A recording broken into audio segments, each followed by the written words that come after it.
You're watching EAC News. Thanks for joining us. The Vice President of the Cambodian Red Cross, Kuan Sodari, met with the Country Director of UNAIDS, Patricia Ongpin, at the Cambodian Red Cross headquarters on Monday morning, where they discussed a number of issues, including the discrimination faced by people living with HIV.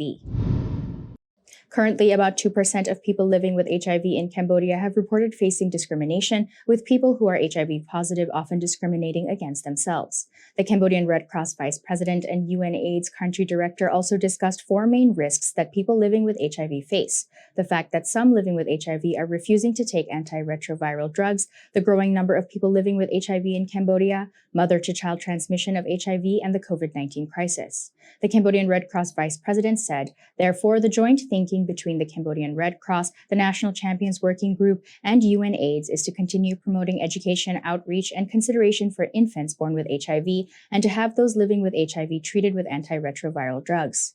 Patricia Ongpin from UNAIDS also remarked that the strengthening and expanding of education and prevention of HIV/AIDS among high-risk groups, youth, and university students is also a main priority task, and she noted that awareness of HIV among young people is declining due to the COVID-19 pandemic. She further shared her experience working in African countries where the prevalence of HIV is high, and said that many of these countries have adopted new methods and new treatment drugs to prevent the spread of HIV.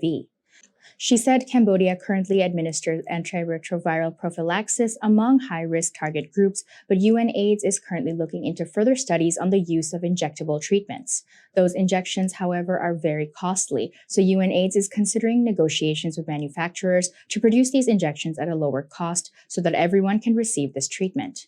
Ongpin stressed that during her current 4-year tenure as country director of UNAIDS in Cambodia, she hopes UNAIDS and the Cambodian Red Cross will continue to strengthen cooperation and work together to address global issues, including the prevention of HIV/AIDS and COVID-19.